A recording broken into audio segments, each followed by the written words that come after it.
আসসালামু আলাইকুম, সবাইকে স্বাগতম এসআর লার্নিং বিডিতে। আশা করি সবাই ভালো আছো। আজকে আমরা উপস্থিত হলাম দ্বিতীয় পত্রের দ্বিতীয় অধ্যায় অর্থাৎ জৈব যৌগের প্রথম ক্লাসে। তাহলে চলো শুরু করি। প্রথমে আমরা শুরু করব জৈব যৌগ কাকে বলে। অনেকে হয়তো বলবে কার্বন ও হাইড্রোজেন থাকলেই জৈব যৌগ। না, আসলে কার্বন হাইড্রোজেন অনেক সময় হাইড্রোজেন নাও থাকতে পারে, তবে কার্বন অবশ্যই থাকবে। তাহলে প্রথমে আমরা জৈব যৌগ কাকে বলে সেটা আগে বুঝে আসি। জৈব যৌগ হলো হাইড্রোজেন ও কার্বন দ্বারা গঠিত হাইড্রোকার্বন এবং এই হাইড্রোকার্বন হতে উদ্ভূত যৌগকে জৈব যৌগ বলে। তাহলে আমি লিখি প্রথমে জৈব যৌগ।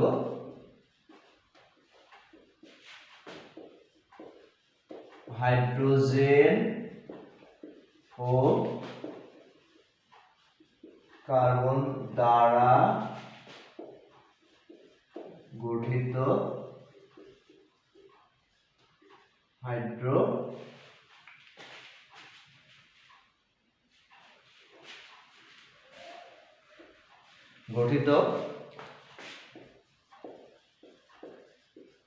হাইড্রোকার্বন এবং এই হাইড্রোকার্বন থেকে উৎপন্ন যৌগকে জৈব যৌগ বলে। যেমন CH4 মিথেন, C2H4 ইথিন,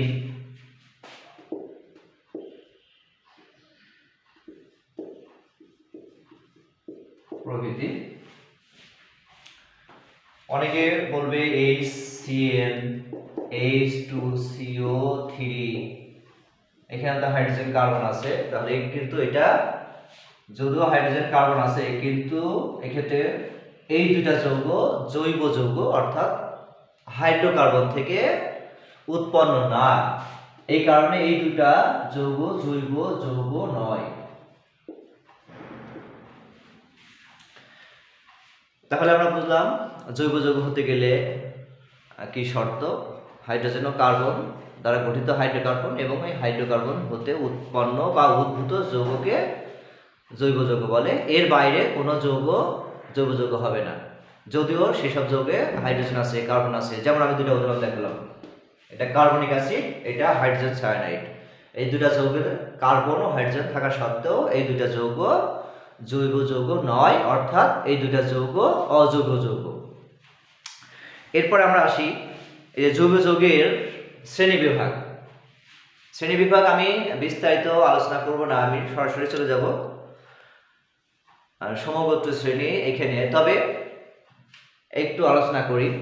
আমরা পূর্বের ক্লাসে অর্থাৎ ক্লাস 9-এ আমরা জৈব যৌগের শ্রেণীবিভাগ করেছিলাম। জৈব যৌগকে আমি মুখে বলে দিই, বোর্ডে না লিখে, তোমরা সবাই বইয়ে দেখে নিবা। জৈব যৌগকে প্রথমে দুই ভাগে ভাগ করা হয়, অ্যালিফেটিক জৈব যৌগ বা অ্যালিফেটিক হাইড্রোকার্বন আর অ্যারোমেটিক হাইড্রোকার্বন, বা অ্যালিফেটিক যৌগ অ্যারোমেটিক যৌগ। অ্যালিফেটিক যৌগকে আবার দুই ভাগে ভাগ করা হয়, মুক্ত শিকল অ্যালিফেটিক আর বদ্ধ শিকল অ্যালিফেটিক।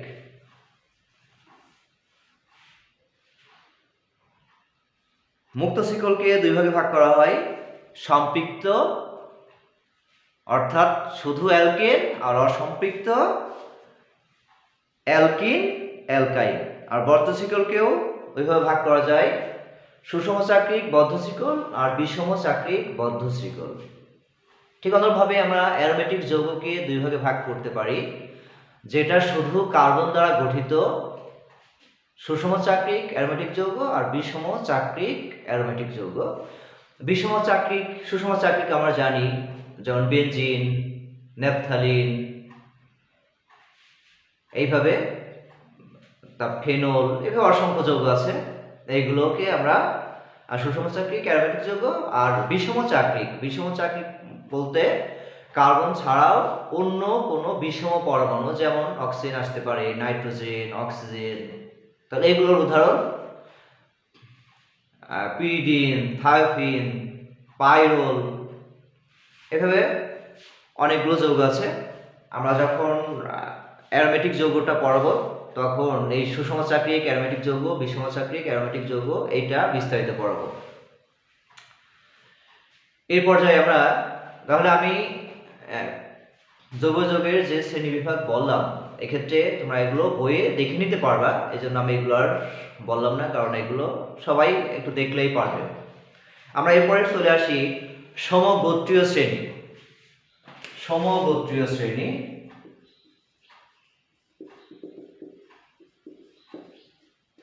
আসলে সমগোত্রীয় শ্রেণী কাকে বলে সে বিষয়টা আমরা আসি।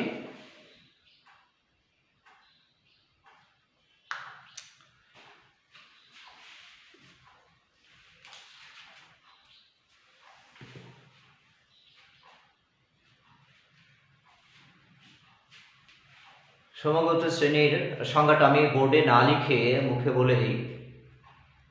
এই সংজ্ঞাটা বেশ বড়, প্রায় 3 লাইন। তারপরে বলি, একই পদার্থের সমন্বয়ে গঠিত সমধর্মী জৈব যৌগসমূহ যাদের একই কার্যকরী মূলক বিদ্যমান এবং পাশাপাশি দুটি যৌগের মধ্যে মিথিলিন মূলকের পার্থক্য থাকে এবং যাদের একটি সাধারণ প্রস্তুত প্রণালী আছে তাদেরকে সমগোত্র শ্রেণী বলে। আসলে আমি লিখেই দিই, একই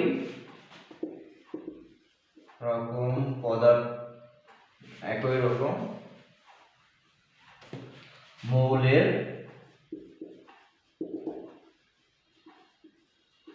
সমন্বয়ে গঠিত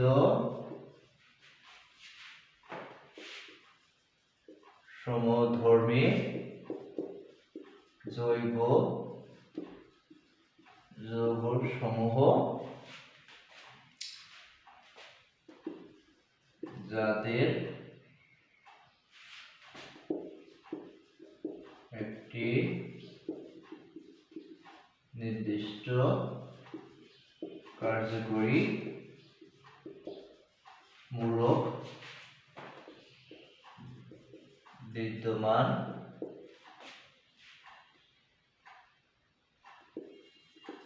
যাদের পাশাপাশি দুটি যৌগের মধ্যে মিথিলিন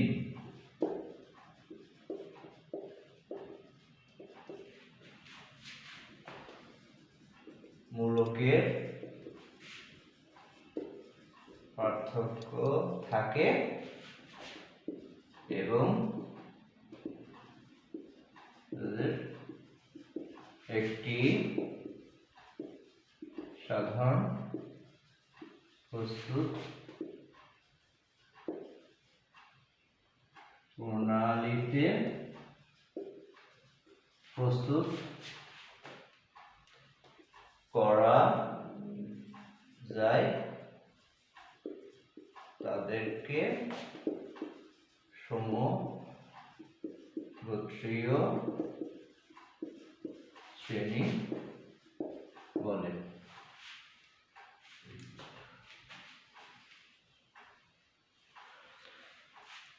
তাহলে আমরা সমগোত্র শ্রেণী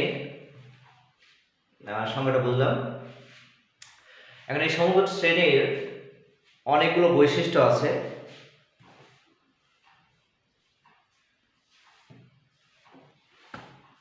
প্রায় 7-8টা বৈশিষ্ট্য আছে। তাহলে আমরা এই সংজ্ঞার মধ্যে কয়েকটা বৈশিষ্ট্য বলতে পারি।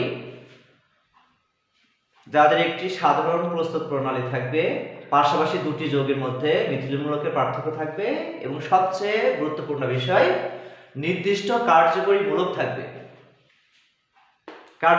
থাকবে। আমরা যেমন বলতে পারি এইভাবে,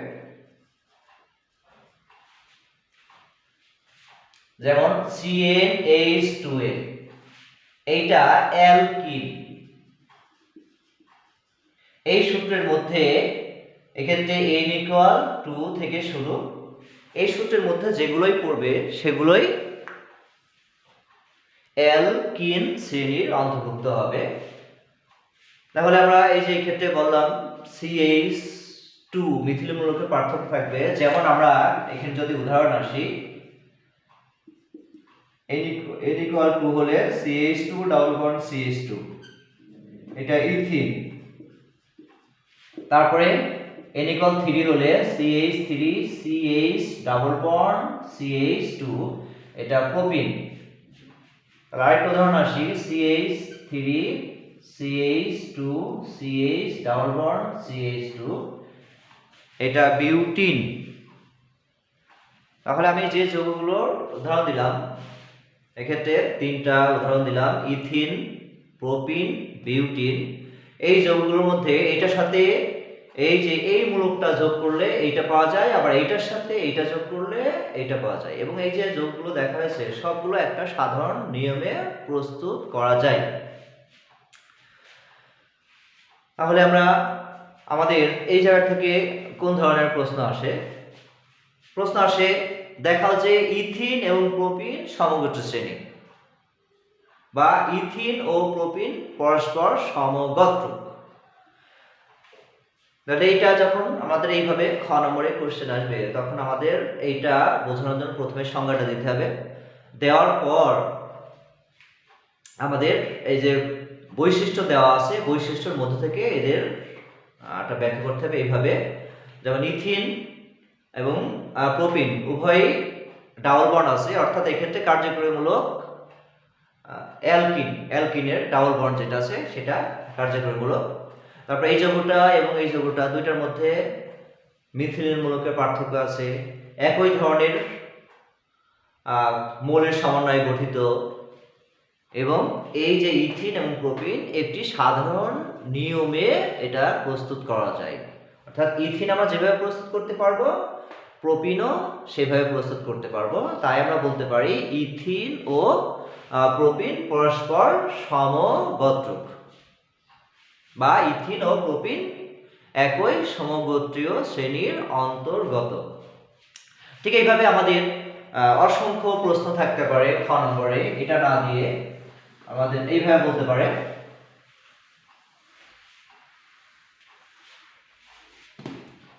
এইটা CH3 মিথানল ও ইথানল, CH3 CH2OH, এই দুটো বলতে পারে মিথানল ইথানল।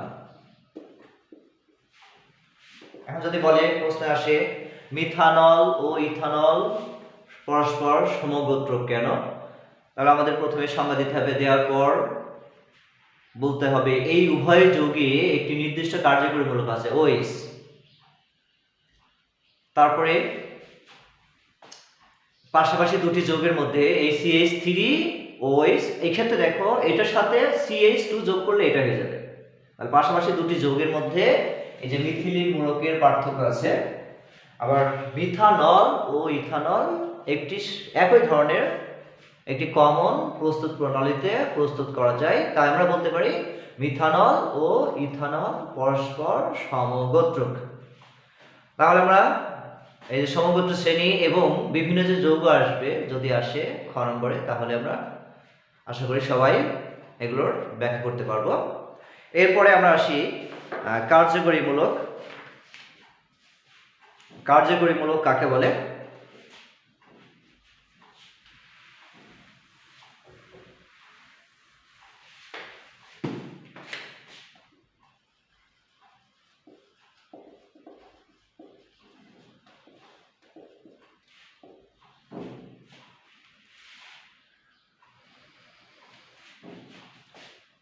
যে সকল বা যে সব পরমাণু বা মূলক কোন জৈব যৌগে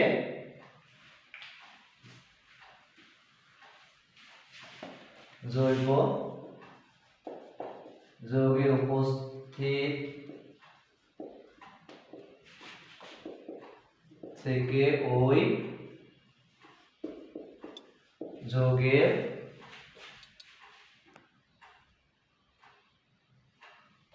ওই যৌগের ভৌত ও রাসায়নিক ধর্ম নির্ধারণ করে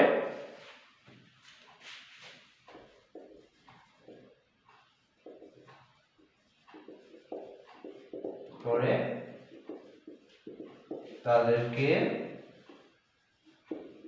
কার্যকরী মূলক বলে। যেমন অ্যালকিনের কার্যকরী মূলক, ডাবল বন্ড। অ্যালকোহলের কার্যকরী মূলক বন্ড OH। অ্যালডিহাইডের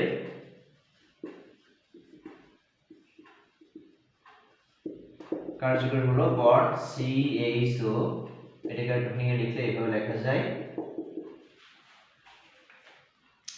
এইভাবে আমরা অনেকগুলো কার্যকরী মূলকের উদাহরণ দিতে পারি।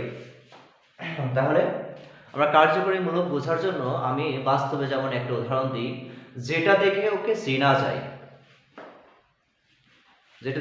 যায়।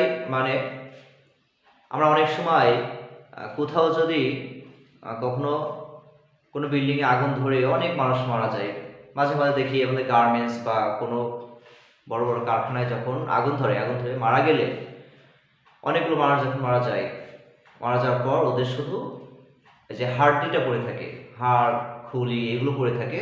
তাহলে এখান থেকে চেনার উপায় নাই কোন লাশটা, অর্থাৎ কোন হাড়টা কোন কার। সেক্ষেত্রে ওই হাড় থেকে ডিএনএ নিয়ে পরীক্ষা করা হয় এবং ওই জায়গাটায় যে সকল আত্মীয় স্বজন খোঁজ করে ওদের থেকে রক্ত নিয়ে তাদের ডিএনএ পরীক্ষা করে। যার সাথে যার ডিএনএটা ম্যাচ করে তখন ওই যে হাড়টা মারা গেছে বা যে হাড়টিটা পাওয়া গেছে, যে আত্মীয়ের সাথে ম্যাচ করবে ওই হাড়টিটা তার। অর্থাৎ আমরা যে হাড়টা পাওয়া গেল ওই হাড়ের ডিএনএ এবং এক্ষেত্রে বাইরে থেকে যে আত্মীয় স্বজন খোঁজ খবর করছে তার ডিএনএ নিয়ে যদি ম্যাচ করে তাহলে আমি বলতে পারি ওই হাড়টিটা অমুকের। এইভাবে আমরা যেটা দেখে তার পরিচয় নির্ধারণ করি সেটার নামই কার্যকরী মূলক।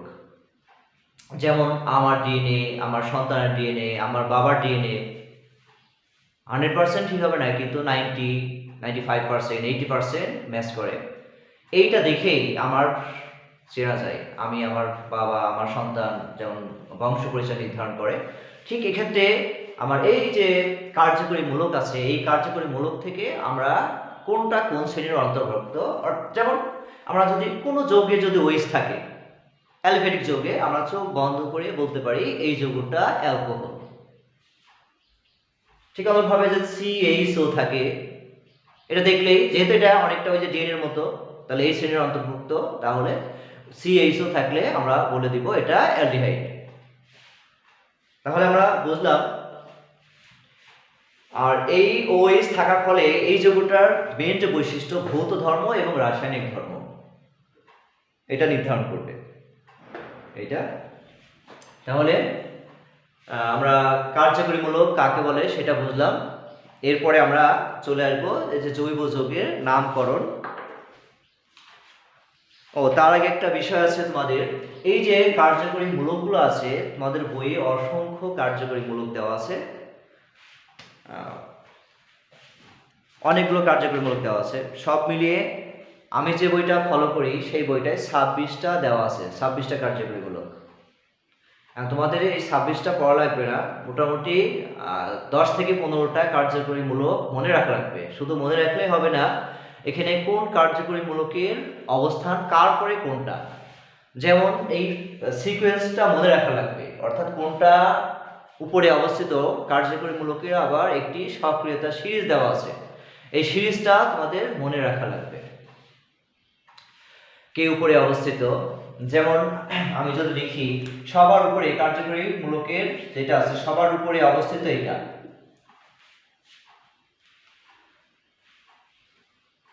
Carboxylic acid. তারপরে 2 নম্বরে অবস্থিত সালফোনিক অ্যাসিড, 3 নম্বরে অবস্থিত অ্যাসিড হ্যালাইড, তারপরে অ্যাসিড অ্যামাইড। এইভাবে তোমাদের এই যে সক্রিয়তা সিরিজ যা আছে, সিরিজটা প্রতিটা বইয়ে নির্দিষ্ট সিকোয়েন্সে এইভাবে দেওয়া আছে। সবার উপরে এটা অবস্থিত, এই চূড়ায় অবস্থিত, তারপরে এটা এইভাবে দেওয়া আছে। তোমরা এগুলো পড়ে নিবা বই থেকে, কারণ এগুলো যখন আমরা নামকরণ করব বা বিভিন্ন যৌগ যখন আসবে একই সাথে এই যৌগটা এবং এই কার্যকরী মূলকটা আর এই কার্যকরী মূলকটা এইভাবে থাকতে পারে, একাধিক কার্যকরী মূলক থাকতে পারে। তখন আমার কোন কার্যকরী মূলকটাকে আমি মেন ধরবো সেটা এই সিরিজ থেকে তোমাদের পড়া লাগবে, মনে রাখা লাগবে। সবার উপরে যেটা অবস্থিত, যেমন আমি সবগুলো না লিখে এরপরে যেগুলো আমার বেশি আসে আমি সেগুলো আসি। CHO, তারপর আছে OH, এটা অনেক পরে আছে, এটা আগে আছে। এন্ড কোন একটা যৌগে যদি আমি বেনজিন দিয়ে বুঝাই, কোন একটা যৌগে এইটা আছে, এই কার্যকরী মূলকটা আছে, এই কার্যকরী মূলকটা আছে, এই তিনটা কার্যকরী মূলক আছে, তাহলে এই এটার ক্ষেত্রে আমরা CH তো থাকলে অ্যালডিহাইড হয়, OH থাকলে এটা অ্যালকোহল, কিন্তু বেনজিনে আছে এটা ফেনল হওয়ার কথা, আর এখানে COOH কার্বক্সিলিক অ্যাসিড, তাহলে তিনটাই আছে, হাইড্রোক্সিলিক মূলক, অ্যালডিহাইড মূলক, কার্বক্সিলিক মূলক আছে। এই ক্ষেত্রে আমার কোনটা প্রাধান্য পাবে? তাহলে এই ক্ষেত্রে এই যে আমরা যে সক্রিয়তা সিরিজ দিয়েছি, আমি আসলে এটা পাশাপাশি না, এর মাঝখানে অন্য কার্যকরী মূলক আছে, আমি বোঝানোর জন্য এক কথায় OH এর উপরে CHO আছে। এইভাবে তোমাদের সিকোয়েন্সটা মনে রাখা লাগবে, কোনটা উপরে কোনটা নিচে অবস্থিত। তাহলে এই যে আমি তিনটা কার্যকরী মূলক দিয়ে একটা যৌগ দেখালাম, তার এই ক্ষেত্রে আমার মেন যৌগ কোনটা হবে? মেন যৌগ হবে এটা, এটাও শাখা হয়ে যাবে, এটাও শাখা হয়ে যাবে। এখানে তখন এটার মেন শেষে নাম হবে বেনজোইক অ্যাসিড, এটা একটা শাখা হয়ে যাবে। যখন নামকরণ দেখাবো তখন এটা হিসেবে তখন পড়িয়ে দিব। তাহলে তোমরা এই যে কার্যকরী মূলকটা মোটামুটি 10-12টা মনে রাখলে চলবে। প্রতিটা বইয়ে সিরিয়ালে দেওয়া আছে, কোনটা উপরে অবস্থিত কোনটা নিচে অবস্থিত এটা দেওয়া আছে। এখন আমাদের জৈব যৌগ পড়াতে গেলে আমাদের 1 ডিগ্রি 2 ডিগ্রি 3 ডিগ্রি 4 ডিগ্রি এই কার্বনগুলো পড়া লাগে। কোনটা আমি এই বিষয়টা এখন একটি যৌগ লিখে এটা বোঝাই।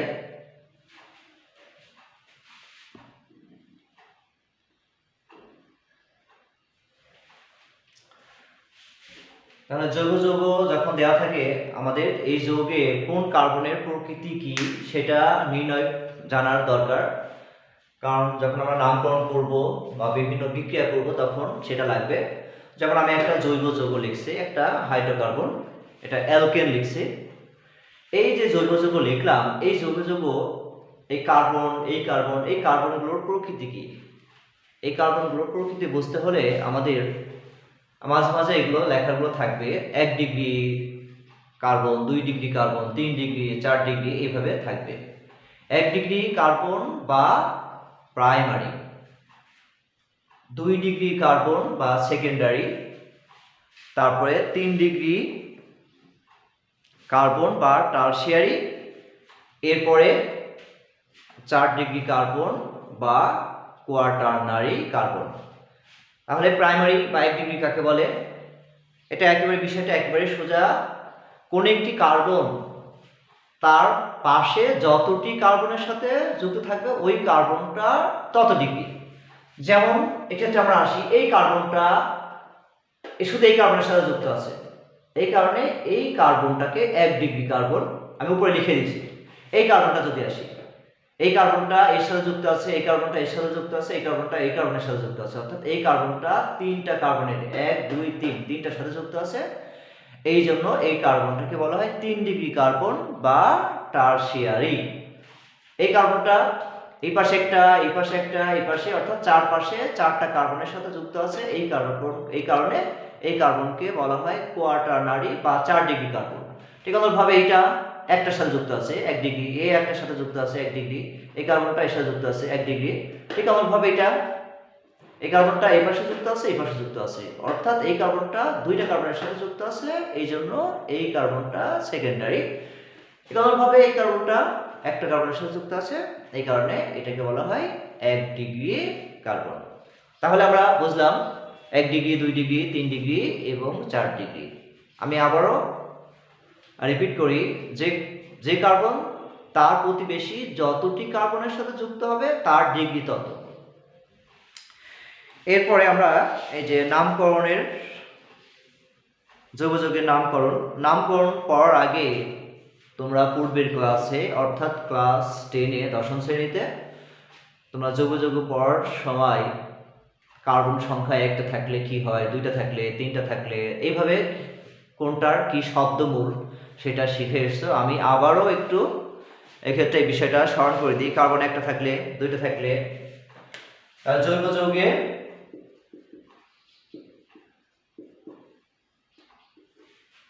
কার্বন একটি হলে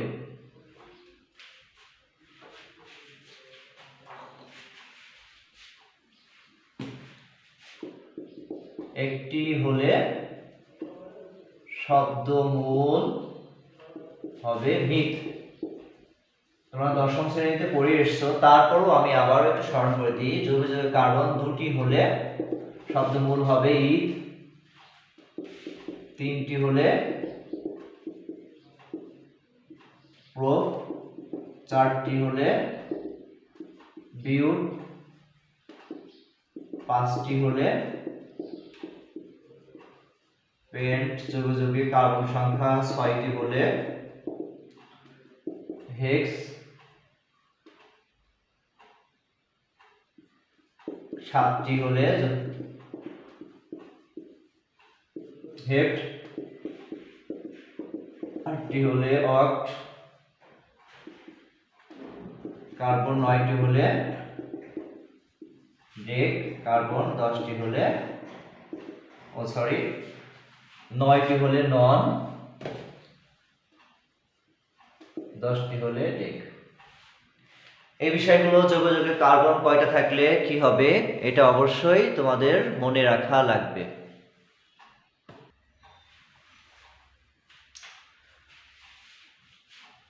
তাহলে আমরা আজকের প্রথম ক্লাসে যতটুকু পড়ালাম আশা করি সবাই বুঝতে পারছো। যেহেতু ভিডিওটা বেশি লম্বা হয়ে যাচ্ছে, আজকে ভিডিওটা লম্বা করব না।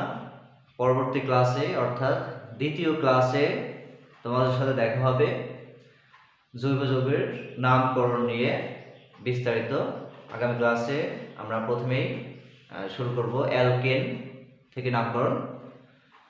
তাহলে আজকে এই পর্যন্ত, সবাই ভালো থেকো, আল্লাহ হাফেজ।